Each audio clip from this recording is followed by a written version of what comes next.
नमस्कार दोस्तों, स्वागत है आप सभी का एक बार फिर से हमारे नए वीडियो में। तो दोस्तों, और आज मैं आपको सबसे पहले बता दूं कि जो मेरा यूट्यूब चैनल है, मैं अभी इसके ऊपर न्यूज़ डाल रहा हूं। जो लेटेस्ट जो भी न्यूज़ आती है इम्पोर्टेंट, मैं आपको बता देता हूं इस चैनल के माध्यम से अपने अंदाज में। ऐसी बात नहीं है कि न्यूज़ मैं ही बता रहा हूँ फर्स्ट टाइम, नहीं, मैं बस इससे अपने अंदाज के अंदर एक्सप्लेन कर रहा हूँ और कुछ भी नहीं। और ज़रूरी नहीं है कि मैं इस चैनल के ऊपर न्यूज़ वाले वीडियोज़ ही अपलोड करता रहूँगा, नहीं, ऐसे कुछ नहीं। ऐसे कुछ मोटिवेशनल कोई वीडियो अपलोड करना है तो वो मैं यहाँ से कर दूँगा। कोई नई चीज़ आपको सिखानी है वो मैं यहाँ से अपलोड कर दूँगा। मतलब मैं एक्सप्लेन करूँगा उस चीज़ को अपने अंदाज के अंदर। मैं बस इतना ही कहना चाहता हूँ कि सिर्फ न्यूज़ कैटेगरी वाली अपनी वीडियो नहीं मिलेंगी। कोई कहानी कोई एक्सप्लेन करना होगा उसे मैं अपने अंदाज में एक्सप्लेन करके बता दूंगा, फिर आप हमें कमेंट के माध्यम से बता भी सकते हो।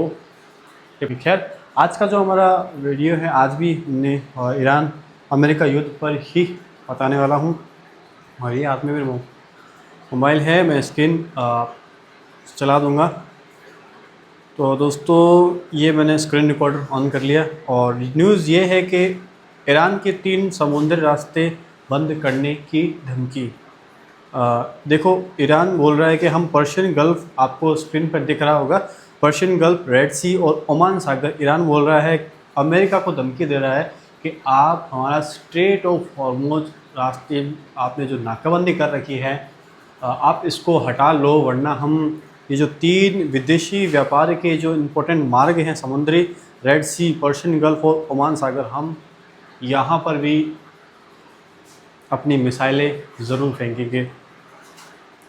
ये दूरी तकरीबन ईरान से रेड सी की दूरी होगी 2-2.5 हज़ार किलोमीटर, तो अप्रॉक्सीमेट लगभग होगी उतनी की इतनी। और बाकी पर्शियन गल्फ तो इनके नज़दीक ही, ओमान सागर भी नज़दीक ही है। बाकी इनके पास मिसाइलें हैं लॉन्ग रेंज की 2-2 हज़ार किलोमीटर की, वो तो आराम से यहाँ तक आ जाती हैं। और अमेरिका बोल रहा है कि आप लोग, ईरान को कह रहा है, कल मैंने वीडियो बताया था कि आप टोल लेना बंद कर दो, हम आपको टोल नहीं लेने देंगे, आप इलीगली टोल वसूल रहे हो जहाज़ों से जो भी आ रहे हैं। और ईरान का भी अपना, चलो खैर, हम न्यूज़ को आगे बढ़ते हैं। ईरान ने दुनिया के 3 अहम समुद्री रास्ते बंद करने की धमकी दी है। उसने कहा है कि अगर अमेरिका ने हॉर्मुज़ और उसके बंदरगाहों पर नौसेनिक नाकेबंदी जारी रखी तो वह रेड सी, ओमान सागर और पर्शियन गल्फ, फारस की खाड़ी है ना, ब्रैकेट में देखा है, वो समुद्री व्यापार पूरी तरह से रोक देंगे। ईरानी सेना के केंद्रीय कमांडर चीफ जस्टिस अली अब्दुल्ली ने कहा है कि अमेरिकी पाबंदी और ईरानी जहाज़ों और तेल टैंकरों की सुरक्षा को खतरे में डालने की कोशिश उकसावे वाली कार्रवाई है।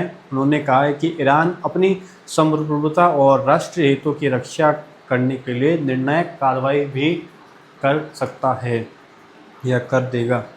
और उसके नीचे थोड़ा और मैं न्यूज़ पढ़ूँ तो बताया कि अमेरिका ने सोमवार से ईरानी बंदरगाहों पर नौसैनिक नाकेबंदी लागू कर रखी है। यह कदम पाकिस्तान में हुई करीब 21 घंटे की अमेरिकी ईरानी वार्ता में नाकाम रहने के बाद उठाया गया। दोस्तों, जैसा कि आप सभी को पता है कि ये नाकाबंदी चली, बातचीत इनकी चली थी, वही पाकिस्तान के इस्लामाबाद में इनकी बातचीत चली थी, लेकिन सफल नहीं हो पाई। इतनी देर तो चाइना भी ठीक तरीके से, मतलब, नहीं बोल रहा था कि कोई नहीं। अब चाइना भी बोल रहा है कि आप लोग ये सब बंद करो, क्योंकि ईरान का जो 90% क्रूड ऑयल है वो वायर है चाइना, डायरेक्ट चाइना को ही सेल करता है। और भी कोई देश छोटे मोटे कोई ख़रीदारी वगैरह कर रहा होगा, लेकिन सबसे ज़्यादा अभी हॉर्मुज़ स्ट्रेट नाकाबंदी होने से चाइना को फ़र्क पड़ रहा है, क्योंकि चाइना क्या, मतलब, सस्ते में ईरान से क्रूड ऑयल परचेज़ कर रहा था, और अभी अमेरिकी नाकाबंदी की वजह से वो नहीं कर पा रहा है। तो मैं देखता हूँ, शायद इसमें मुझे न्यूज़ मिल जाए वो चाइना वाली। देखो, मुझे ये थोड़ी न्यूज़ मिली है चाइना के बारे में ही है, थोड़ा मैं आपको पढ़कर बता देता हूँ कि पिछले करीब 2 दशकों से चीन और ईरान के रिश्ते में संतुलन बना हुआ था, और चीन और ईरान के रिश्ते लंबे समय तक बढ़िया थे काफ़ी। लेकिन चीन ईरान को सीधे हथियार बेचने की बजाय परोक्ष, मतलब इनसाइड इनडायरेक्ट तरीके से मदद कर रहा था। जंग शुरू होने के बाद अमेरिकी अधिकारियों का ध्यान फिर से इस पर गया। खुफिया एजेंसियां जांच कर रही कि क्या अमेरिकी अधिकारियों के मुताबिक अभी तक सबूत पक्के नहीं हैं। अगर सही निकला तो मिडिल ईस्ट में चीन की रणनीति में बड़ा बदलाव माना जाएगा। अमेरिकी और नीचे एक हेडलाइन देके दे रखा, चीन सीधे हथियार नहीं हथियारों का सामान देता था। चीन ने 1980 के दशक ईरान को बड़े पैमाने पर हथियार बेचे थे, लेकिन पिछले 10 साल में लगभग बंद हो गया और इसकी सबसे बड़ी वजह अंतर्राष्ट्रीय दबाव है।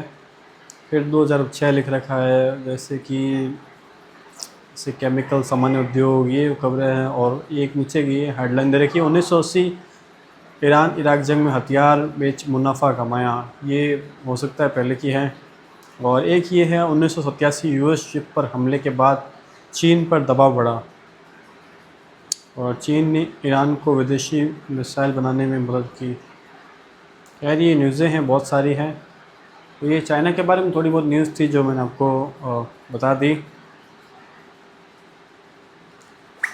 तो खैर दोस्तों, बस आज के हमारे इस एक्सप्लेनर में बस आप इतना ही।